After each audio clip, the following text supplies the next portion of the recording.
অনেক হয়েছে। এবার থেকে তোমার কাজ বাসন মাজা, ঘর মোছা, কাপড় কাচা, পুরো রাজবাড়ি ঝাঁট দিয়ে পরিষ্কার করা। এই সেরেছে। যাও, রান্নাঘর থেকে বাসন নিয়ে পুকুর পাড়ে গিয়ে বাসন মাজবে। শুনলাম আমার মতন দেখতে কেউ এসেছে। ও আচ্ছা, আপনি। তা কি চাই আপনার? Subscribe to Con Gopal. Click the bell icon. প্রণাম খাম্বাজ রাজ। এ কি রানীমা, আপনি? আমি তোমাদের কৃষ্ণনগরের রানী মানুই। আমার নাম ললনা। আমি হরেক রকমের গলায় কথা বলতে পারি। এটা আমার আসল গলা। ওরে বাবা রে বাবা রে বাবা, আপনি তো প্রতিভার জলজ্যান্ত রূপ। একে আপনি কোথা থেকে পেলেন খাম্বাজ রাজ? বেশ কিছুদিন আগে একটা যাত্রা দেখতে গিয়ে ললনার সাথে পরিচয় হয়। ওর ব্যাপারে সবকিছু জানার পরে আমার মাথায় একটা বুদ্ধি খেলে যায়। তাই আপনি আমাকে ডেকে পাঠিয়েছেন, তাই তো? একদম তাই। আমার একটা পরিকল্পনা আছে। ছলে বলে কৌশলে ওই কৃষ্ণনগরের আসল রানীকে কিছুদিনের জন্য বাইরে পাঠাতে হবে, আর সেই সুযোগে সেসব দায়িত্ব আমার ওপরে ছেড়ে দিন। আমি নিজের দায়িত্ব নিয়ে ললনাকে কৃষ্ণনগরের রানীর সমস্ত আদব কায়দা শিখিয়ে দিয়েছি। এখন শুধু আমি বাকি ব্যাপার নিয়ন্ত্রণ করব। এখন মহারাজ বাৎসরিক হিসেব নিয়ে ব্যস্ত, তাই রানীমা চলে যাবেন আর তার বদলে ঢুকবে ললনা দেবী। তাহলে আর দেরি কেন? আজ রাতেই বেরিয়ে পড়ো। আর যদি আমার পরিকল্পনা অনুযায়ী এগোতে পারো, তাহলে কিছুদিন পরে তুমি হয়ে উঠবে কৃষ্ণনগরের রাজা। আমার কত দিনের আশা। চলুন তাহলে। হ্যাঁ চলুন। রাজবাড়ির বাকি ব্যাপার যেতে যেতে বুঝিয়ে দেব। রানীমা কিভাবে কথা বলেন, কাকে কি বলে ডাকেন, রাজবাড়ির কোথায় কি আছে সব।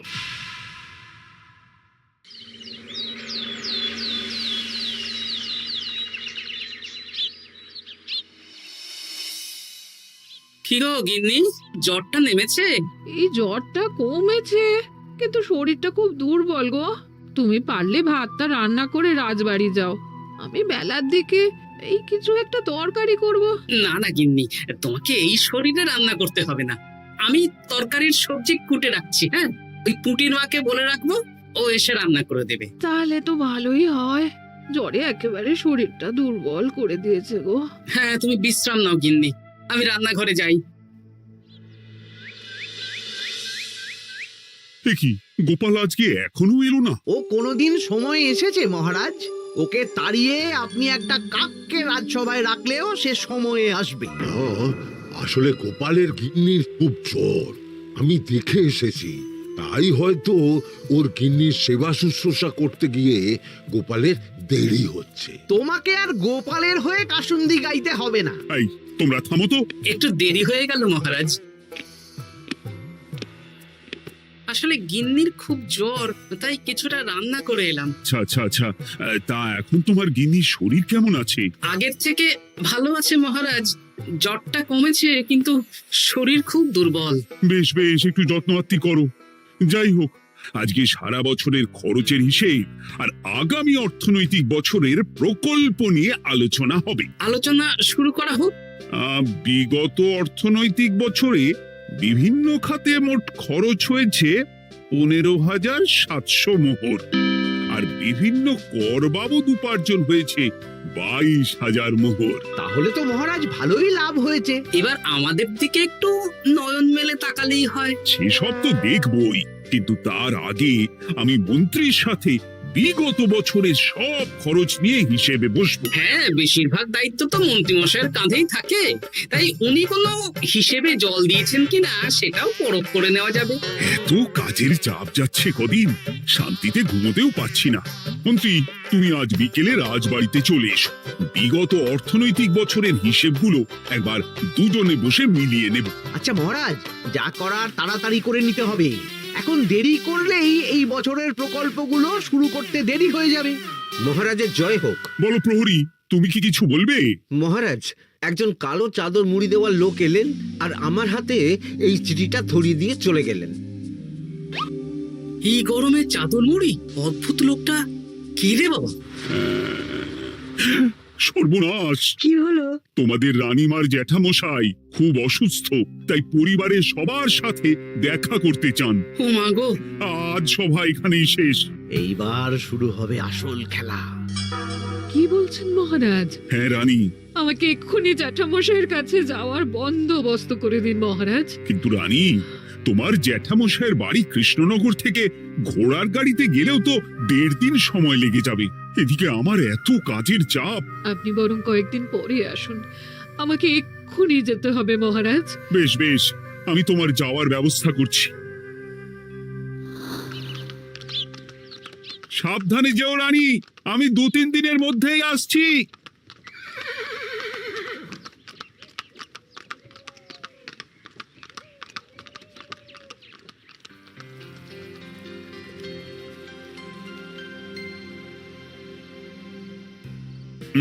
মন্ত্রী, বিগত অর্থনৈতিক বছরে আমাদের পাঠশালার উন্নতির জন্য কত খরচ করা হয়েছিল একটু দেখো তো। সব মিলিয়ে মোট 150 মোহর মহারাজ। কিন্তু আমার এখানে তো 170 মোহর দেখাচ্ছে। 170 মোহর? তা কি করে হয়? একই রানীমা, আপনি ঘোড়ার গাড়ি করে গেলেন আর হেঁটে চলে এলেন? সে আমার ব্যক্তিগত ব্যাপার, তুমি তোমার কাজ করো।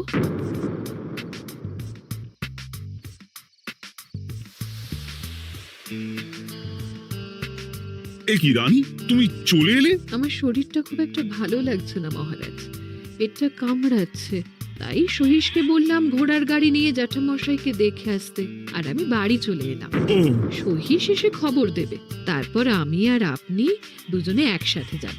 বেশ বেশ, ঠিক আছে রানী, তুমি বিশ্রাম নাও। বিশ্রাম না, আমি একটু স্নান ঘরে যাব, পেটটা কেমন মোচড় দিচ্ছে। মহারাজ কিছুই বুঝতে পারেনি, মজা জমবে।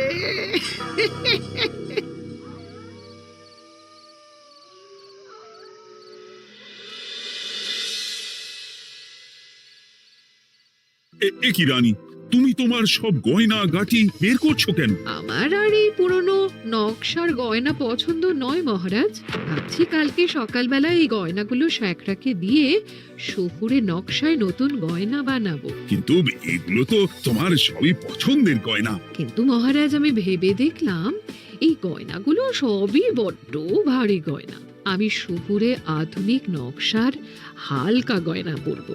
এমনিতে জ্যাঠামশাইয়ের শরীরটা ভালো নেই, মনটাও ভালো নেই, ও, পেটটা কেমন মোচড় দিচ্ছে, আমি আরেকবার স্নান ঘরে যাব।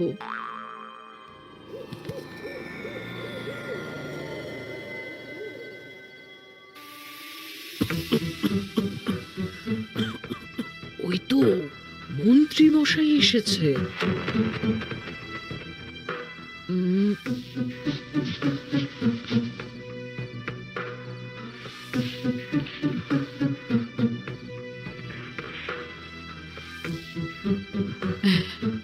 এই রাজ্যে গোপাল আমার শত্রু, কালকে থেকে গোপালকে খাটাবে।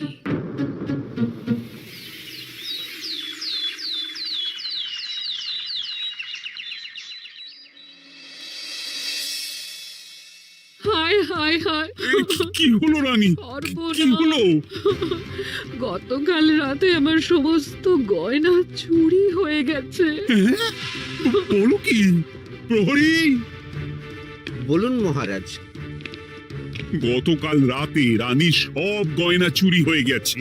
তুমি আরেকজনকে নিয়ে এক্ষুনি খোঁজ করা শুরু করো। যথাজ্ঞা মহারাজ।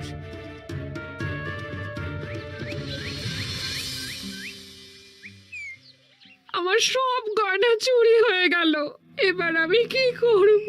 আরে রানী, তুমি কেঁদো না, সেই সকাল থেকে কেঁদেই চলেছো। আমি তো প্রহরীকে খোঁজ করতে পাঠিয়েছি। এই সব প্রহরী কর্মচারী কাউকে বিশ্বাস হয় না আমার, আজ থেকে সবাইকে ছুটি দিয়ে দেব। কি বলছো তুমি? সবাইকে ছুটি দিয়ে দিলে রাজবাড়ির কাজ কে করবে? কেন? আমাদের সবচেয়ে বিশ্বাসযোগ্য সভাসদ গোপাল আজ থেকে রাজবাড়ির সব কাজ গোপাল করবে। কি বলছো? আপনি কি বলতে চাইছেন? গোপাল বিশ্বাসযোগ্য না? হ্যাঁ, গোপাল আমার সবচেয়ে প্রিয়, ওর চেয়ে বিশ্বাসযোগ্য আর কেউ নেই। কিন্তু কোনো কিন্তু না, বলবেন আপনার আদেশ। এক্ষুনি গোপালকে ডেকে পাঠান। যেমন তোমার ইচ্ছে। গোপাল, গতকাল রাতে রানীর সব গয়না চুরি হয়ে গেছে, তাও আবার ঘরের ভেতর থেকে। আমি চাই তোমার মতো বিশ্বাসযোগ্য লোকই রাজবাড়ির সমস্ত কাজ করুক।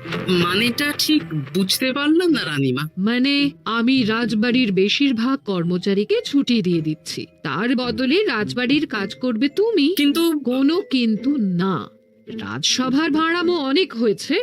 এবার থেকে তোমার কাজ বাসন মাজা, ঘর মোছা, কাপড় কাচা, পুরো রাজবাড়ি ঝাঁট দিয়ে পরিষ্কার করা। এই সেরেছি। যাও, রান্নাঘর থেকে বাসন নিয়ে পুকুর পাড়ে গিয়ে বাসন মাজবে। কি গোপাল, রাজসভা থেকে সোজা পুকুর পাড়ে? কি হয়েছে নাকি? খুব হাসি পাচ্ছে না? হাসি তো পাবেই, নতুন রানীমা আসার পরে তোমার এই হাল করে ছেড়ে দিল। নতুন রানীমা? না, আসলে ঘটা বলতে চাইছে রানীমা তোমাকে নতুন চাকরি দিয়ে এই হাল করলো। যা হয়েছে ভালো হয়েছে, আমার পেছনে না লেগে নিজের কাজ করুন যান।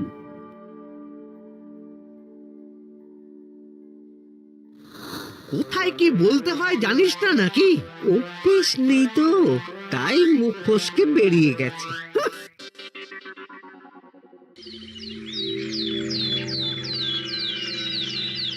রাজ্যে চোরের উপদ্রব বেড়ে গেছে, তাই আমরা কিভাবে চোরের উপদ্রব কমানো যায় সেই নিয়ে আজকে একটা আলোচনা করব।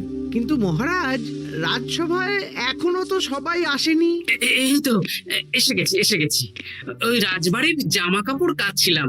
এ কি, গোপাল এখন রাজবাড়ির জামা কাপড় কাচে? হ্যাঁ, সেসব করতে গিয়ে আমার নিজের জামা কাপড়ই ভিজে গেল, তাই বদলে এলাম। মহারাজ, রানীমা ঘোড়ার গাড়ি করে এসেছেন। মানেটা কি? রানী তো রাজবাড়িতেই আছে। কি মহারাজ, আমি প্রহরীদের কাছে শুনলাম আমার মতন দেখতে কেউ রাজবাড়িতে উড়ে এসে জুড়ে বসেছে। মানে তুমি তো আগেই চলে এলে। কি কাণ্ড! এই কে? শুনলাম আমার মতন দেখতে কেউ এসেছে। ও আচ্ছা, আপনি। তা কি চাই আপনার?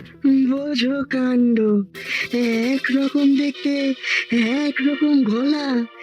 এ বলে আমি আসল, ও বলে আমি। হায় হায় হায়, আসল নকল বোঝাই দায়। একটা নয়, দুটো রানী। আমার জ্যাঠামশাই একদম সুস্থ। এই মহিলা নিশ্চয়ই ভুয়ো চিঠি দিয়ে নিজের রাজবাড়িতে ঢোকার সুযোগ খুঁজছিল। একদম বাজে কথা বলবেন না। আপনি কে সত্যি করে বলুন। সমস্যা সমস্যা, ঘোর সমস্যা। আমার কোনো পাণ্ডিত্য দিয়ে বুঝতে পারছি না কে আসল আর কে নকল। আমি আসল, বিশ্বাস করুন। আমি তো এই মাত্র এলাম। না, আপনি নকল, আমি আসল। কিভাবে বুঝবো?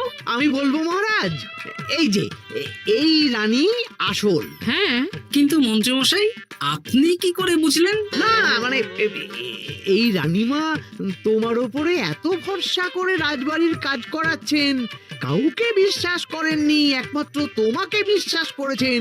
এত ভালোবাসা, এত বিশ্বাস কার থাকতে পারে বলো? মানে গোপাল, তুমি রাজবাড়ির কি কাজ করছো? বাসন মাজা, ঘর মোছা, বাগান পরিষ্কার, অনেক কাজ করছি রানীমা। আপনার সব গয়না চুরি হয়ে গেল, তাই কাউকে বিশ্বাস করা যাবে না বলে ওই রানীমা আমাকে কাজে রাখলেন। এই ওই বন্ধ করে একটা উপায় বের করো। বেশ বেশ, আমি ধরে নিচ্ছি দুজনেই আসল। তাই আপনাদের দুজনকে আমি পরীক্ষা নেব, দেখব কে উত্তীর্ণ হন। তাই নাও। আপনারা দুজনেই তো সেনাপতিকে চেনেন, বলুন তো সেনাপতির আসল নাম কি? সনাতন সেন। আচ্ছা, আপনাদের বাপের বাড়ি কোথায়? বিজয়গড়। দূর দূর, গড়গড় করে সবই বলে দিচ্ছে। এভাবে হবে না, অন্য কোনো উপায় ভাবো। বেশ, সেনাপতি তলোয়ার দাও তো। দিচ্ছি। এই নিন, এই তলোয়ার দিয়ে মহারাজকে মেরে ফেলুন। আপনাদের মধ্যে কে মারতে চান বলুন। এসব তুমি তুমি কি বলছো গোপাল? মহারাজ আমার পতি পরমেশ্বর, ওনাকে আমি মারতে পারি? আমি স্বপ্নেও ভাবতে পারিনি গোপাল তুমি এই জঘন্য কাজ আমাকে করতে বলবে। আমি নিজের প্রাণের আহুতি দিতে পারি, কিন্তু মহারাজের গায়ে একটা আঁচড় দিতে পারবো না। উফ, খাম্বাজরাজ বেছে বেছে এক ধুরন্ধর নারীকে পাঠিয়েছেন, কোনো জবাব নেই। আমি বুঝতে পারছি না মহারাজ, এনাদের হাবভাব, কথাবার্তা, রূপ সবই একরকম। তবে যিনি ঘোড়ার গাড়ি চেপে এখন ফিরলেন, তিনি আসল হলেও হতে পারেন। আমি আসল বিশ্বাস করুন বললেই হলো? আসল হলে প্রমাণ করুন। বেশ, আজকে আর মাথায় কিছু আসছে না, আমি কাল আসব। ততক্ষণ আপনারা দুজনে রাজবাড়ির দুটো ঘরে থাকুন। কি ছক মারিতে পড়লাম রে বাবা।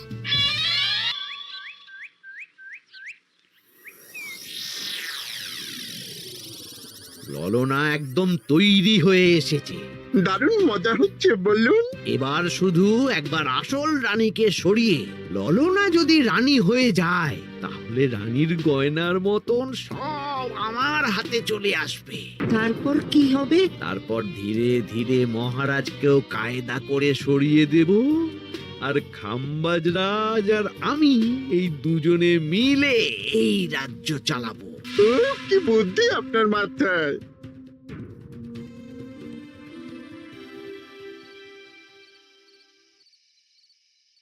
বলছি শোনো না, আমার শাড়িটা একটু ছিঁড়ে গেছে গো। তুমি বাজার থেকে কালকে আমার জন্য একটা শাড়ি নিয়ে আসতে পারবে? আচ্ছা বেশ, নিয়ে আসবো শাড়ি। শাড়ি শাড়ি শাড়ি, এই তো মাথায় বুদ্ধি এসেছে। কাল নয়, আজকেই। গোপাল, তুমি কিছু ভাবতে পারলে? মহারাজ, আপনার দুই রানীকে ডাকুন। আমার তো একটাই রানী। ওই হলো মহারাজ, আসল নকল দুজনকেই ডাকুন। কই গো, একটু বাইরে এসো। বলুন মহারাজ, আপনি যাচ্ছেন? আচ্ছা, আমি দুটো শাড়ি নিয়ে এসেছি, লাল শাড়ি আর নীল শাড়ি। এই দুটোই মন্ত্রপুত শাড়ি, এক সিদ্ধ পুরুষ দিয়েছেন। কে তিনি? না, সেসব এখন বলা যাবে না, তবে এই শাড়ি দুটো একটা একটা করে ওনাদের দিয়ে দিন। এবার আমি এই শাড়ির বিশেষত্ব বলি। হ্যাঁ বলো গোপাল, বলো। আপনারা দুজনেই আজ রাতে এই শাড়িটা পরবেন, সারা রাত পরে থাকবেন।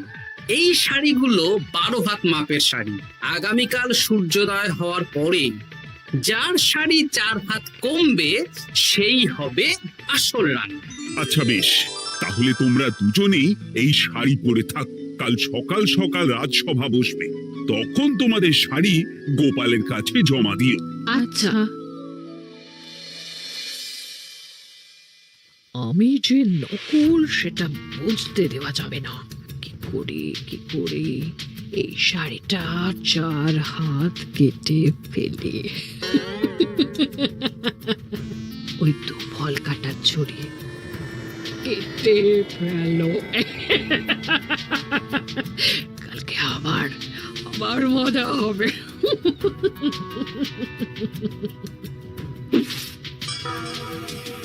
হে ঠাকুর, রক্ষা করো ঠাকুর, আমার শাড়িটা যেন 4 হাত কমে যায়। ঠাকুর রক্ষা করো।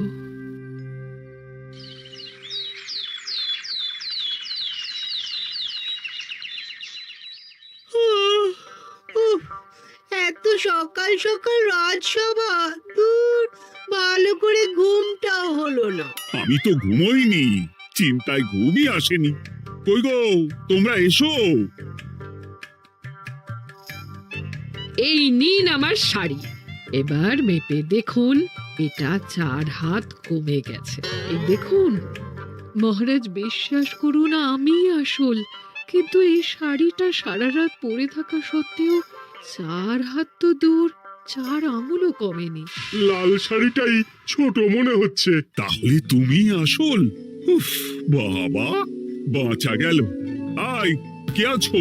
এই নকল রানীকে কারাগারে বন্দি করো। দাঁড়ান মহারাজ, বন্দি করতে হলে যার শাড়ি 4 হাত কমে গেছে তাকে বন্দি করুন। কেন? আমার শাড়ি তো 4 হাত কমে গেছে। শর্ত অনুযায়ী যে আসল তার শাড়ি তো 4 হাত কমবে। না, আপনি ধরা পড়ে গেছেন নতুন রানীমা। এগুলো কোনো মন্ত্রপুত শাড়ি নয়, এগুলো আমার পরিকল্পনার প্যাচ। আপনি নিশ্চয়ই নিজেকে আসল প্রমাণ করার জন্য শাড়িটা কেটেছেন।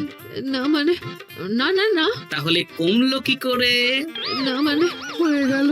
সত্যি গোপাল, তোমার বুদ্ধির জবাব নেই। গোপাল, তুমি আমাকে বাঁচালে। এই যে নতুন রানীমা, চুপ করে কেন? ওকে আমি কারাগারে গিয়ে বেত মারছি, তাহলেই সব বলবে। বল, কে তুই বল? আসলে মানে আমার নাম ললনা। যাত্রাপালা করে অনেক রকম গলায় কথা বলতে পারি। কদিন আগে খাম্বাজ রাজ আর এই মন্ত্রী মশাই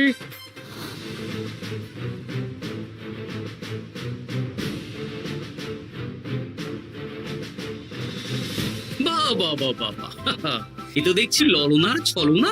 তার মানে রানীমার গয়না? ওগুলো তো সব মন্ত্রীকে দিয়েছে, জানলা দিয়ে কাপড়ে পেঁচিয়ে নামিয়ে দিয়েছি। মন্ত্রী, তোমাকে আমি শুলে চড়াবো। ভুল হয়ে গেছে মহারাজ, আমাকে ক্ষমা করুন। প্রাণে মারবেন না, সব গয়না ফেরত দিয়ে দেবো মহারাজ। তুমি শত্রু রাজ্যের প্ররোচনায় এত বড় ক্ষতি করতে চেয়েছিলে? ক্ষমা করুন মহারাজ, ক্ষমা করুন। সেনাপতি, মন্ত্রীকে 1000 বার বেত্রাঘাত করো। আর এই ললনার কি হবে? আমি অনেক দিন ধরে বাড়িতে একটা কাজ করার লোক খুঁজছি, ওনাকে পাঠিয়ে দিন। আমার গিন্নি শুয়ে বসে থাকবে আর উনি খাটবেন। নয়, হ্যাঁ, ললনার ছলনা ভেস্তে গেল।